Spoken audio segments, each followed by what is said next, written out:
glad you could come along. I put a spell on you. Grid is live. Initiate light cycle battle. Welcome, foolish mortals. For a safe trip, remain seated, keeping your hands, arms, feet, and legs inside the cabin. Be sure to watch your children, and no smoking, please. Hey guys, welcome back to Pirates and Princesses. This is Tom. I am here with Cam. Hello. Together we are Cam and Tom. Yep. And we're together again to talk about Disney news. We're going to talk about a lot of different things in this podcast. What are we going to talk about? You're the boss. We're going to talk. Okay, I am. That's right. We're going to talk about Epcot and what's going on over there. There's a lot going on at Epcot, and there's a lot that is lacking at Epcot. We can mention a little bit about Tiana's Bayou Adventure still having some problems. Yeah. We can talk about Disney's Fifth Gate. Universal Orlando has some news. There are some other shows maybe coming out, Inside Out 2. So a bunch of different things. Yeah. I think mostly this episode is going to be about the disappointment in Disney with Epcot, because that is what I'm seeing the most of on Diz Twitter and in the forums, is just how disappointed everybody is with the Epcot refurb. Pretty much, yeah. So let's talk about that, guys. Please subscribe wherever you found this podcast. Go out to piratesandprincesses.net for more objective Disney news. We are not pixie dusters, so I hate to disappoint you, but we've been doing this for a long time. We spent a lot of time in the parks, and we were looking forward to Epcot finally getting done. And it's done. It's not fun. No, it's not really, because immediately they shut it down. They shut Test Track down. Test Track, and we're thinking, and this will probably tie into Inside Out 2, Journey into Imagination. That one is definitely due for a refurb as well. But as far as like the major blue sky stuff that they were going to do, I guess. They didn't cancel. That they didn't cancel. Yeah. So we got Communicore Hall, which looks like it just looks like a food court. Yeah, Communicore Hall, Communicore Plaza. It's just very, very disappointing, very underwhelming compared to what they're originally going to do. That remember that like triple decker festival pavilion, with the trees on the top, like that was awesome. That looked really cool. To be fair, you see these pictures of the hall and the plaza area. And it looks like people said airport concourse, people say prison cafeteria. Yep. There's different things they say. Now, you have to remember, and I'm not trying to give them a pass, but you have to remember that the whole purpose of the one area that was open was to be used as a festival event center. So there are no festivals right now. I don't think Food and Wine's starting until August this year. I know it's later. Yeah, it's kind of late. And they're not using it for that. So I think when we get festivals, it'll be a lot better. It better be a lot better. I mean, they better go all out with the displays in there. People are going to be like, no. They do it half-butted. People are going to be like, no. Half-butted. No, I'm trying to be good. We like full-butted Disney. Yeah, we want the full butt. The full moon at Disney. So if they go in there and they don't deliver like what the concept art showed, like these giant, fantastic displays and things, people are going to be even more upset. Because they're getting away with it now. People are pointing out that, it's for festival use. Okay, well, when the festivals hit, it better be amazing. Yeah, because I'm just looking at this and I'm like, you couldn't do this with Interventions because it's literally the same kind of a thing that we had at Interventions already. To me, it seems like the Odyssey, but the Odyssey is more interesting. I don't get it. But yeah, so that's what they have. And then they have like their Encanto celebration performance, and it's a screen with a few people singing, and it's like a sing-along, and people are less than impressed with that.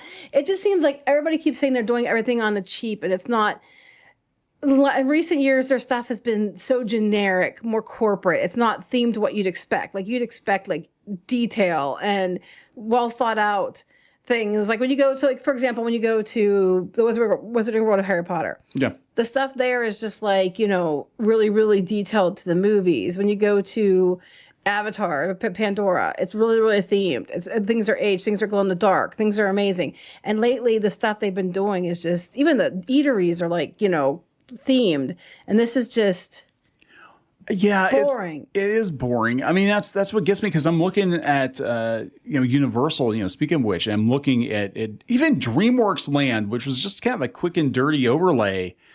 that they're kind of going all out there. They have, the Shrexels and, some cool Then they have those theme. little lily pads that like talk and stuff. Yeah, You step on it. And it's a little kids area mostly. And it looks great. And I'm looking at, Blog Mickey's been putting some pictures up this week. And here we have like a play, the play area, which that was another thing they canceled. Oh, the play area. The play area. Okay, so you're talking like the Pixar. They were going to have the Wonders of Life be in the Pixar play pavilion. It looked good, and they cut that. Yeah, they cut that. We don't even know why. They just cut it. And and that would have been nice because it would have made use of the Wonders of Life. But now they turned or not Body Wars. Cranium Command. Cranium Command into Inside Out. Yes, that makes a lot more sense than what the rumor is that they're going to do with it. But like. Now they've got cornhole and like a picnic area, and I'm like, hula hoops in the shape of Mickey. This is your neighborhood park. This is your backyard. This why would you Epcot. pay like $150 a person right. after you pay Genie Plus to go play in a park? Yeah, I mean it blows my mind. But as long as people keep paying it without any pushback, Disney isn't incentivized to really plus anything, as Walt would say. I mean, they're going to have some serious competition from Universal. And I know people are getting tired of me beating the Universal drum, but like, they have got to do something. They have got to up their game. And yeah, they're saying, oh, we're going to spend, however many billions of dollars in the next, 10, 15 years or whatever. But I'm like, that's great. Epic Universe opens next year. Mm-hmm. And they're bringing their A game. And guess what? Kids are going to be asking to go to Nintendo. Yeah, exactly what they're going to do. They're going to. And I think this week they're going to release some, I think they're going to put some more dark stuff. I think it's going to be Dark Universe this week. They're going to give them more stuff on. Yeah, See, I'm excited about that because Disney doesn't do that anymore. They don't do anything that isn't related to a movie. And that's what they said. Their mandate's IP. Yeah, but at Universal... Well, Dark Universe kind of is related to movies, though. Yeah, but it's also kind of a side tangent. And then they have the whole, Celestial area. The Celestial area is its own thing, yes. And I'm thinking, that would be really cool that they're going to have, hopefully, some unique food, maybe some unique characters. And, I like that in a park. Like, I like to see the movie tie-ins. I do, but I like to go to the parks, whatever theme park it is, and I guess get the experience of, like, these are characters and worlds that only exist in that theme park. And you don't get that anymore. Disney used to give that to you, especially Epcot, because they kept, Mickey and Minnie out of Epcot for years. And Figment was the mascot of Epcot. And, they had all these new characters, all these new ideas that came straight out of Imagineering. And it was really cool. And now just everything is just IP. Yeah. So, yeah, Epcot, we have that, which has been disappointing. Test Track has been closed down because they're going to retheme it to World of Motion, which I'm actually interested to see because I really liked World of Motion. Yeah. When I was a kid, I grew up going when it was back when Epcot was new. And I remember the original Journey into Imagination. And I remember, World of Motion and Horizons and all those things. And I'm not sure how it's going to work because it was an Omni-Mover type attraction. Obviously, they're going to keep the ride system the same. So it's going to be a race through of some kind. But I'm interested to see what they do with it. But that's down now. It's closed. Yeah, I don't know. We'll see. I actually like it. People call it Testron. I actually like that. I didn't mind Testron either. But now they have Tron. They don't need Testron. I think that's it, yeah. What's happening is because Disney did not take down the virtual queue for Guardians of the Galaxy and they took down Test Track, they just took two of their major attractions offline. Mm-hmm. So you have all their minor attractions, but everybody is going to go to Test Track, Guardians, Soarin', and Frozen are the ones they usually go to. So because you have Test Track and, is down and Guardians is limited behind who can get a lightning lane, the virtual queue. Mm-hmm. Now every one of their brothers is running for Ratatouille. Yeah, so the rides are left are like inundated. But there's a video out there Blog Mickey posted yesterday. The line for it starts before you enter the UK part between Canada and UK. It's right by when you're coming in, if you know where the one little kiosk is that they have pins and stuff in at Canada on the way into UK, I think the line starts past that. And then it goes clear through back areas into France. Yeah, that's crazy for Ratatouille, which wasn't. It's cute. Definitely do it at least once. But yeah, no, that's Ratatouille. So I can't imagine how bad it is for everything else. Like, it's bad when there's a line for Figment, when there's a line for the Seas with Nemo and Friends. It's bad, and I'm sure those ones are having a line and a half too. Oh, I'm sure. I'm sure. So it's a mess. It's just a mess over there at what they've got going on. And they need to probably take Guardians down off of the virtual queue and just put it into regular, like Genie Plus, Lightning Lane, and Standby, because you got to do something with the congestion. I don't know. It's Epcot is. I mean, this is what bugs me about this whole thing, that they're like, oh, we're going to build another gate. We're going to build beyond Thunder Mountain. You can't take care of what you've got. That's what I was going to go into next. So Disney was teasing a fifth gate. All right. They were teasing that they could do, I think, a fifth park and then 2 more mini parks. Now, I think mini parks, you think like, Typhoon Lagoon, Blizzard Beach, those kind of things. I'm not sure if Disney Springs counts as one of those. But they were going to talk about doing 2 more mini ones. It all had to get approval from the Central Florida Tourism Oversight District. And they got the approval for their agreement. They have a 15-year agreement. And in this, it's one of the options. There's different things that they could do and that are approved they're allowed to do. And one of them is a fifth gate. Also, new hotels and 2 minor theme parks are also approved. Minor theme parks. That's why I said like water parks. Yeah. And then they said that they promised to invest up to $17 billion in Florida as part of the agreement over the next 10 to 20 years. So 20 years from now, when they finally get around to opening a fifth gate. Yeah, well, it's a 15-year agreement for this, but they have to start it before then. But yeah, they have the 17 billions in 10 to 20 years. Just break ground on it. That's what they'll do. They'll wait until like the end of the agreement years and then do it. Yeah. Yeah. Well, no, they're not. They have to do something now because they're going to get their butts kicked by Universal here shortly. But again, if Epcot is the best they can do right now, current year Imagineering. Well, these are the people who are moving on to Beyond Thunder Mountain. Yeah. Well, I don't know, but those ones on Tiana's are moving to Beyond Thunder Mountain. But we had, you know what I'm saying? Like, this is the best you can do, Imagineering. We had the Star Cruiser, which was a huge failure. We had the woman who was in charge of all the hotels. I guess she got gone. Did she get gone? I think. I think so. The one who refurbed everything looked like a Hilton. That's her. Yeah, she left, and then the one lady that was in charge of the Galactic Star Cruiser. Yeah. She just left to go someplace else. Yeah. So, but like, if this is the best you can do, Disney, you have got to bring your A game. And I'm sorry, I'm looking at Epcot, I'm looking at Tiana's, and I'm like, this ain't it.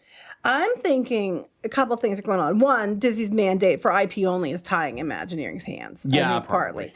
I think, 2, you have factions that are really pushing for this, sterilization or sanitization or whatever you want to call it, of anything that could possibly be offensive to anyone. So there's no fun in anything, and it's very bland and boring and, easily switched out. And you have that whole group going on. And I think between the two issues, I think it's causing, they're taking the imagination out of Imagineering. Yeah, that's exactly it. I mean, if I were an Imagineer, if I were in the theme park business, I'd go to Universal. I go to Universal. I mean, a lot of the people working at Universal now actually came from Disney. Universal poached them when Disney was laying off in the 2000s. After 9/11, they laid a bunch of people off, and they poached them, and they brought a lot of ideas with them. A lot of the ideas that they had for Beastly Kingdom actually wound up being used in Islands of Adventure, and then they were the ones who sold J.K. Rowling on Hogwarts, on Harry Potter. And, I mean, that is what I expected from Star Wars. I expected to walk into the set of the movie into recognizable places. And we didn't get that. No. And that's a huge failure. And I think everybody's going to ride like Splash Mountain, or I'm sorry, Tiana's Bayou Adventure, the retheme initially, because they want to ride it because, it's a big ride. But I don't know how people are going to, continue to ride it down the road. And I think Disney needs to look at this and be like, it's not receiving a lot of praise, both Tiana's Bayou Adventure and, the Communicore Hall and Plaza aren't receiving the praise we were hoping for. So maybe the takeaway is, well, maybe we should just go back to doing, good rides and good Imagineering and things like that, instead of trying to mandate everything to death to the point of being boring. Yeah, because you look at the projects that started before the pandemic, like Guardians, and they just cloned Tron, obviously, but those are so much better than what has come out in the last couple of years. And, again, I'm not that excited about Beyond Thunder Mountain because I'm like, we're hearing rumors that they're just going to clone attractions. I think it's going to be bland. The fact that there was no Dr. Facilier in Tiana's means that they're not going to use him in a Dark Kingdom or whatever they were talking about doing villains area. And they're afraid to go there. And I'm sorry, I'm looking at Universal. I'm like, you're building a whole freaking like Frankenstein area. And I want that. And the thing is, because they're so busy trying to not offend anyone, that they're just taking out anything that makes it interesting or unique. And they need to not do that because it's just driving people away. But I'm also noticing, you said about everything that was planned before. Yeah, but then everything that's sense, like, it's been really simple or it's breaking and it's really lame. Yeah. Moana's Journey of Water, when it's not breaking, it's boring. You have that whole new garden area that looks like a vagina. It does. I'm sorry. And the lights weren't working. You had the pole dancers. It all feels temporary. Yes. It all feels like carnival. It's slapped together just to give people something so they'd stop complaining about, they don't have enough stuff to do. It's like if you played Thrillville and you had to slap something up real quick to shut people up. That's how it kind of feels. It doesn't feel like you're even trying. Yeah, it feels temporary. For all the complaints about it, people are like, oh, they're going to, finally get rid of Dinoland USA. Dinoland always felt temporary. Dinoland was basically, it was temporary. They were like, let's put something here until we can afford to do something better. And it just kind of, the Disney way is, well, if people are still paying to get in the gate and we don't have to fix it, then we won't. The only thing that's going to incentivize them to do better is if Universal eats their lunch. Right. So I'm sorry, when you said about Disney Way, I was thinking, what? You have a new land, have one ride, maybe two, then the rest is restaurants and stores? Yeah, pretty much. It's a whole big area. That's what two rides and a bunch of places to spend money. That's what the South American area is going to be in Animal Kingdom. I guarantee you. I think so. Yeah. It's going to be all restaurants and. They're going to do a quick and dirty reskin of Dinosaur. I really like saying quick and dirty. Well, no, because it does. It feels like they're not really putting a lot of thought, effort, money. And I mean, the Communicore Hall is probably a Chapek move that feels like a Chapek move. It was. But I mean, he's been gone now, and he hasn't been in charge of the theme parks for a while. So why aren't we seeing better? I don't know. I'm incredibly disappointed. But Guardians and that was also under Chapek. Yeah. He would have been in charge of parks then too. He was in charge of parks, but I think that started under Iger originally. It did, but I'm saying yes, I'm saying I was not a CEO, but as the person, he was Chapek for a reason. Yeah, well, plus, and I think that's probably why they killed the festival, the proper festival pavilion. Mm-hmm. But I mean, I'm just like, God, if anything, you guys need to be. I mean, I understand that they've been cash strapped because of the movie's not doing well, but like. Now is not the time to cut back on spending. Like, you have got to make a good case for why people should go to Epcot instead of Epic Universe. Mm. And you ain't got nothing. No. Like, there's no reason. Seriously, there's no reason, because Epic Universe is going to be like state of the art. Everything's going to be brand new. There's going to be all kinds of wild ideas, brand new ride systems, how to train your. And this is the stuff that Disney used to do. And this is what's so disappointing. Well, Guardians had a brand new ride system. Yeah, Guardians. Well, I would say Guardians was like the last major, like, good Disney attraction. That was the last one they actually built from scratch, though, too. I mean, they built Tron, but it was a clone. Yeah. Ratatouille was a clone. So they were clones of old technology and stuff. But, like, But they were good. They were good, yeah. But I'm saying, but you got Guardians, and then you got, Tron and Ratatouille, and then the rest have been like, it's a reskin, it's a retheme, it's another meet and greet. Yeah. Oh, look, we built Communicore Hall, but then it's looks like this. But to be fair, again, I think that I want to reserve judgment on that until we see what it looks like when they have the festival stuff in it, because that was apparently the point. However, the stage looks like crap. And the show, the shows are terrible bad, too. But I mean, I kind of want to see what they do with it for the festival, and then I will make a judgment then. But if it's crap, if they don't deliver for the festival and make it really cool, you're never going to live it down, because I get it keeping it generic because you want to be able to switch it out. You want it to be able to be flexible, to be whatever you want it to be. And in that case, I get it. But unless they deliver big time on that, no. Yeah, it looks very sterile. I mean, so much of Epcot now especially looks very, very sterile. I mean, I guess it's preferable to, having big gaping holes in Epcot and constant construction, but like it looks so bland. I hate the fact they keep calling different areas and the neighborhoods. No, I refuse to Future call it World, that. World Showcase. I refuse to. East West, and I'm not calling it. No, I'm not calling it neighborhoods. I'm sorry. I can't get my head around that one. But yeah, it's just it is what it is. Epcot. You're like, well, we got it done, and immediately close test track to refurb it. So it's not done. It's not done. It's not and done. Inside Out, we can talk about the movie, I guess, too, because that is probably, this is the rumor, this has been the rumor for years. Inside Out was probably going to be what goes into the Imagination Pavilion. There have been rumors that they want That or Muppets. It was always one of the two. Well, Muppets is a dead franchise. Well, I don't know. They've been pushing Muppets a lot at the parks. Well, Inside Out just made a ton of money this weekend. So they're going to look at that and they're going to be like, yeah, people love Inside Out. So let's make Figment like part of their, the new Bing Bong and call it a day.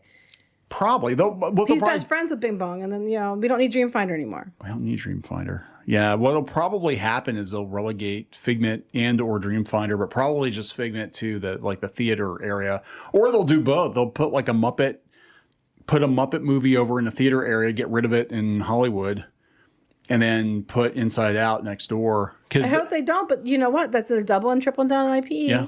It is concerning, but Inside Out 2 did pretty well. They expected it way better than they expected. So it did about 295 million globally, which they were expecting like 80 or 90 domestically, and they got 155 million domestically. Yeah, that blows my mind. So it did really well. And it was like the one of the top openers for animated films. It was the second biggest opener for Pixar, behind Incredibles 2. It did really, really well. Now, its critical score and audience scores also both really high. Critical was 92, audience 96. I haven't checked it today. Had an A cinema score. It's actually, a movie that went back to being a Pixar film because that's what people expect. Yeah, so that's my takeaway from it is that Pixar has been striking out lately. Disney Animation has been striking out lately. People said this is a return to form. They're not trying to do anything different. They're not trying to upset the apple cart. You just give people what they want. Yeah, it's more Inside Out. It's solid. People said it's not earth-shattering, but that's good because I'd prefer that.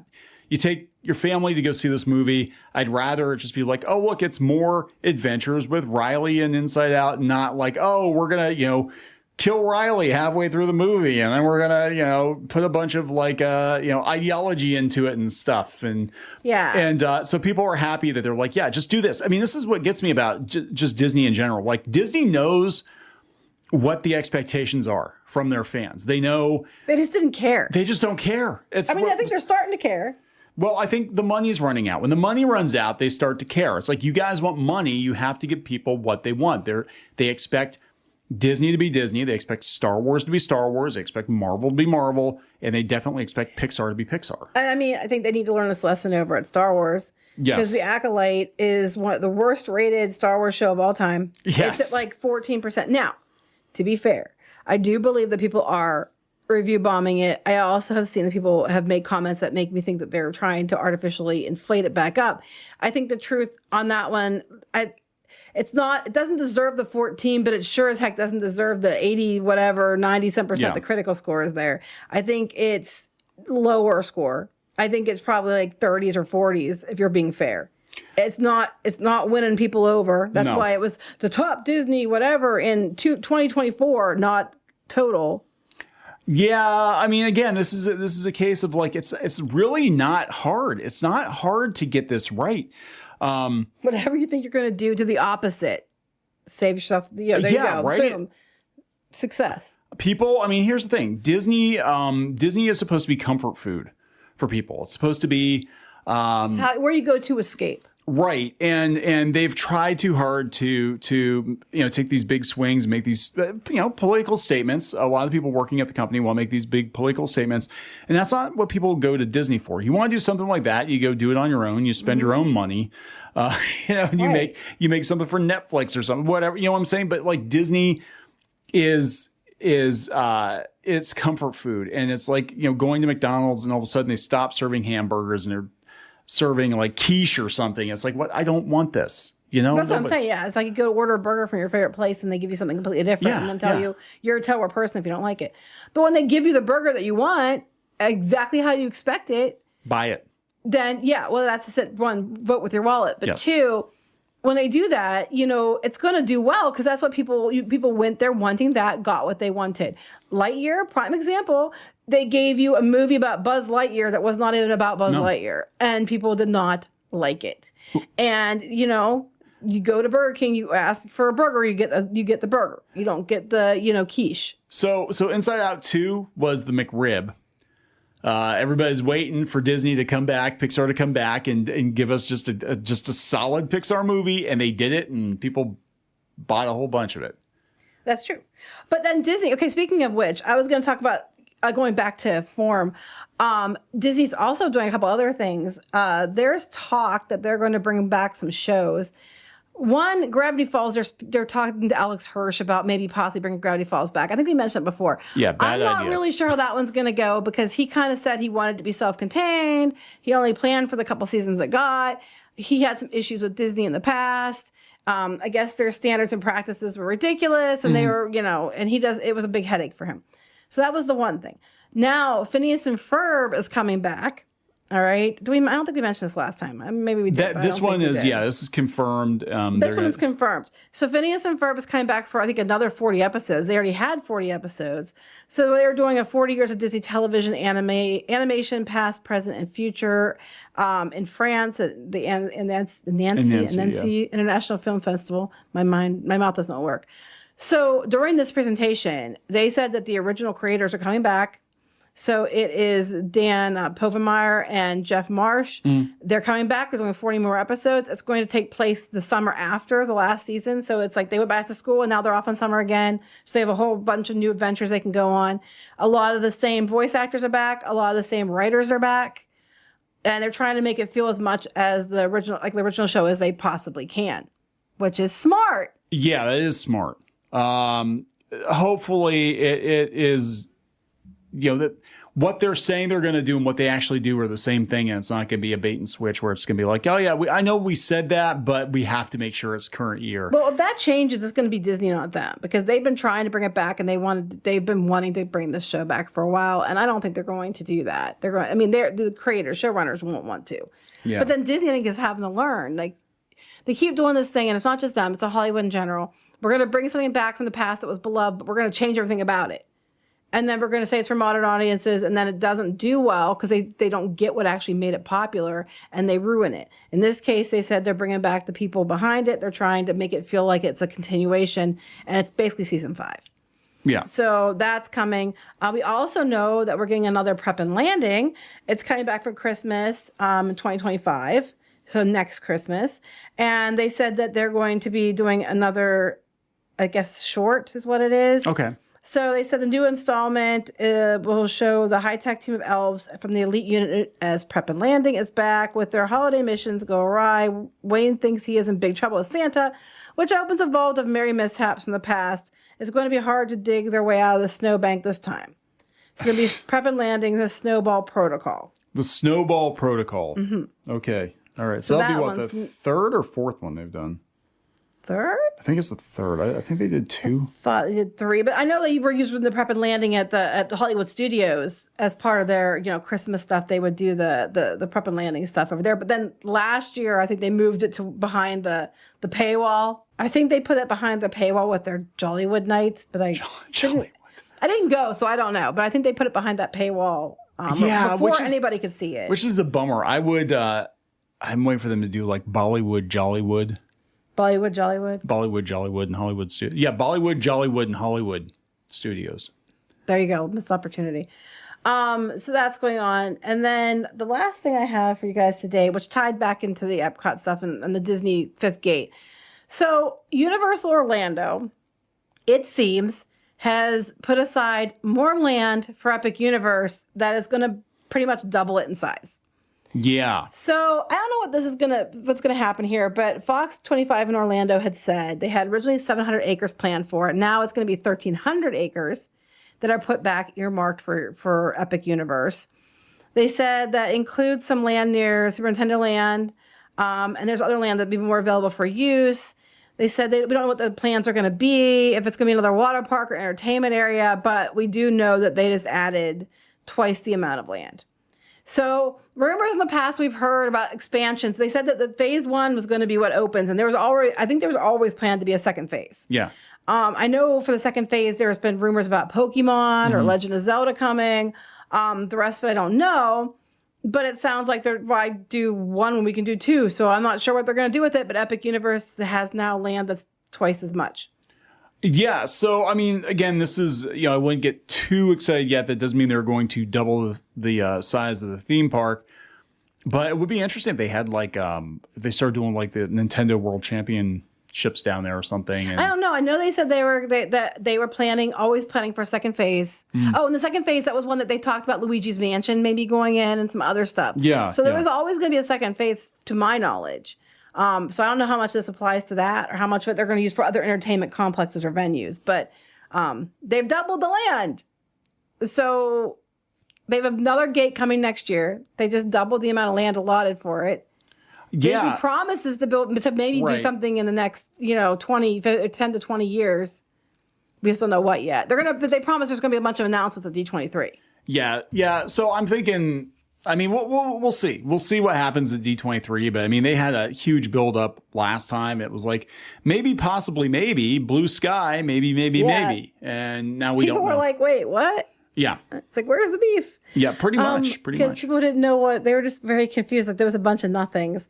I think that's about it. Oh, I was going to say about Tiana's. I guess the ride keeps breaking down. People are there for pass holder previews. It's going to open, I think, like in 10 days for the general public. And they're still having all kinds of issues with it. It keeps breaking down continuously. Yeah. So that's not going well over there. So I don't know. We'll see what happens. We will see what happens. But we're going to watch. I mean, even if you're not a fan of Universal, the fact that they're forcing Disney to do better, I think we might see some sizable announcements. We did forget one funny story about Epcot. Oh, yeah. Okay. We'll end with that. So we'll end with this. I'll let you explain it. So there was a drunken brawl at Epcot. Of course there was. Well, at least there was two guys that were running off poles. Like this one guy ripped a pole out of the ground, was swinging it at people. Yeah. So apparently, it resulted in the one guy getting tased.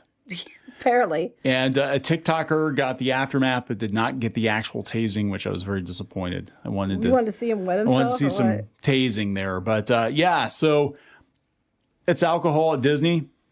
I guess they were already asked to leave, like in Italy. Yeah. And so. Someone grabbed a pole and was swinging it out of the ground by Space 220. Sounds about right. Yeah. And then they had to be escorted off, but apparently somebody got tased. So there we go, guys. They said one of the guys punched an older lady. Okay, allegedly. One of the guys punched an older lady cast member. Not them laughing about her getting hit, just like we are seeing a lot of this in the parks. And I don't know what the heck is going on, but... Sorry, one of our writers did this, Mike, and he's like, allegedly one of the two gentlemen got to ride the lightning, but no video of that has surfaced. I like that. They got to ride the lightning. Oh, boy. So there we go, guys. They stopped serving them booze, so they got mad. Sometimes the entertainment at Epcot, with the drunk people is better than the entertainment they give you at the, Communicore Hall. So there was a reason that Walt didn't want alcohol in the parks, and this is exactly it. Yeah, I'm just gonna leave that there. Everybody's always Epcot. Let's drink around the world, and they're lucky if they make it, to Italy or what's on the other side if you're going the other way. It's either Italy or to Japan. Yep. All right, we're gonna wrap it up. Yep. Okay, guys, please subscribe for more podcasts. We upload about once a week. Check us out on piratesandprincesses.net. Check us out on X and on Facebook and on YouTube, and we'll talk later. Bye.